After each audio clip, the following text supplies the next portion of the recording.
Hello everyone, this is my new chicken coop, my $500 chicken coop.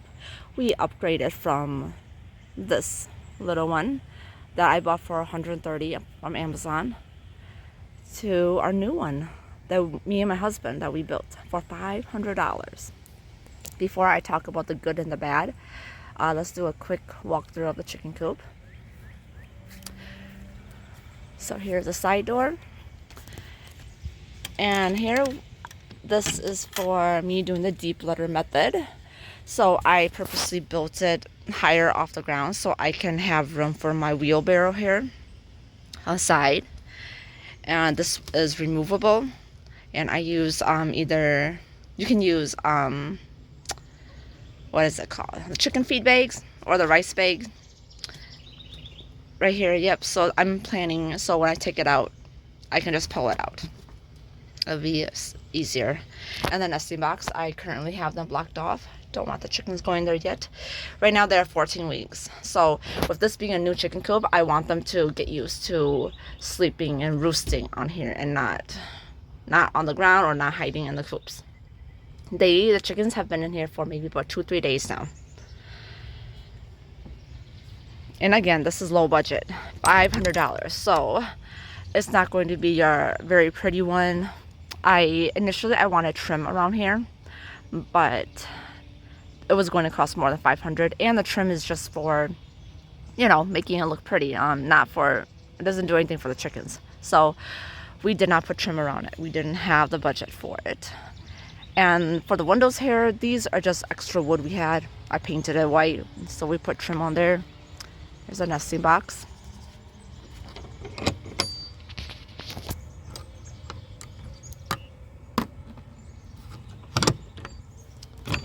Okay, 3 nesting box, and I just had to put these removable sides right here.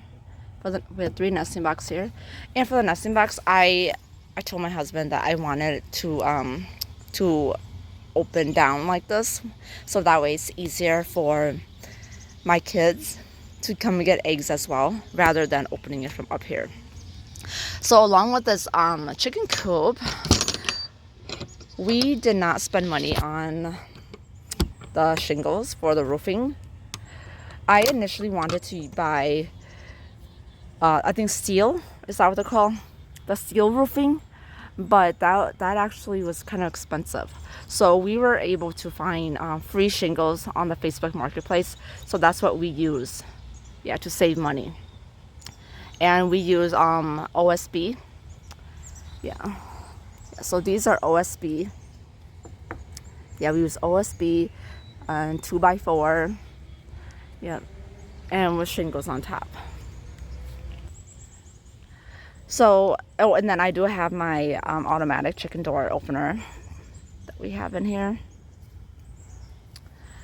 And I also have vents on the side up here. A vent here. Let's see. We can see it. There we go.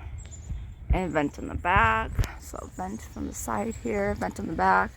And the block part, we decided to block it off, so you probably won't see it, but we painted it black. We blocked that part off. And then there's also a vent on the inside there too. Okay, so what I like about it and what I don't like about it. And it's funny when I say what I don't like about it is because, and I know some of you probably agree with me too, that, well, if we built it, why didn't we just build it the way, right, what we wanted, what you want, so that way we don't have any I don't like about it. Well, right, things don't always go as planned. So again, me and my husband, we are not experts. We are not carpenter. We are not contractors, builders. We don't have any experience. I just did research on YouTube and just looking at YouTube and Google, right? Just doing a lot of research on different types of chicken coop and what would be the best for me. Since I will have a small flock, I live in the cities. Right now I have 4, 2 Rhode Island Red and 2 Isa Brown. And this chicken coop can, I made it for so I can have up to maybe like 8, because right now in the coop, all my 4 chickens they all like to stay on one roosting bar. So I can fit another 4 chickens up the roosting bar. So that's probably it. I don't think I want to have any more than 8. 4 to 6, 4 to 8, even 6 is okay too, because this run is not that big too. So I don't want to crowd in here. What I like about it, is that I can make this, we made this higher. So again, so I can put like the wheelbarrow here when I clean out the chicken coop. And so I'm not always bending over. Also, nesting box is higher, so we're not always bending over. The nesting box opens out, down, so my kids can come get eggs too once they start laying eggs. And what I like about it is the walk-in chicken run. The door, you can walk in rather than a small teeny one. So that's what I really like about it. What I don't like about it that I wish we could have changed on this is I wanted this chicken run to be a little wider, not narrow. But here was our issue when we were building this, because we're not experts. This nesting box, I wanted this to be external. So again, because this coop here is 4x4, I wanted this nesting box to actually, right, start coming out at the post here. But because we're not experts, we couldn't figure out how to attach to it without having any support. We couldn't figure it out. So then I told my husband that, well, I guess we can just like put it in a little bit with the chicken coop in order to have that support. So that's why it was like put in. So then that would make the coop smaller. You know, the coop is not really 4x4. You know, like this platform is 4x4, but then the space they have is just from like that in the coop. So with the coop, with the nesting box coming in, now the run, okay, my husband wanted it to be flush and start with the coop right here. But again, right, I wanted this run to start over here, right? So we start from here, we would have a gap right here. And I told my husband that we can just block it with not chicken wire, hardware cloth. But he says, no, too much work. I don't want to do that. It's just easier. Just started with the coop. So that's why we started to make a flush line of the coop. So that's how we got a pretty narrow chicken run right here. So that's what I'm not really happy about. But again, he wanted his way. So we got a small, a narrow chicken run. And the next part what I would have changed is the door. So we built the door first, this small narrow door right here. We did not attach it yet, but we built it.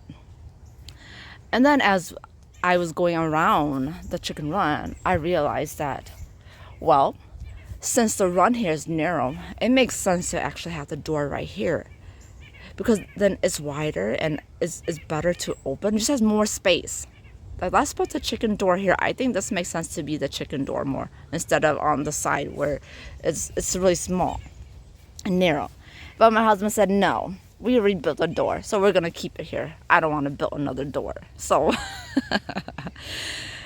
so now we have a very small narrow door here, which still works, you know, because me and my kids and my husband, we're pretty small people. So we can still fit through here. So I guess it works for us. And what else would I change? What I would change is these are 1x4. I would do it again with 2x4. The coop here we use 2x4. Okay, the coop is all 2x4. Yep, and even the frame on the inside. The frame on the inside, framing, is also all 2x4. The run, we use 1x4. And that's what I would change about it. 2x4, 2x4. Because you want this to be sturdy.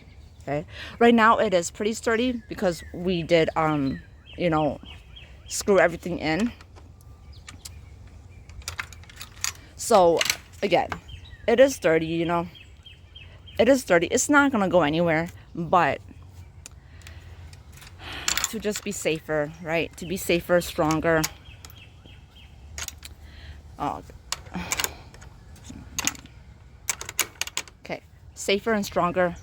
2x4. Don't use 1x4. That's what I would have changed about it.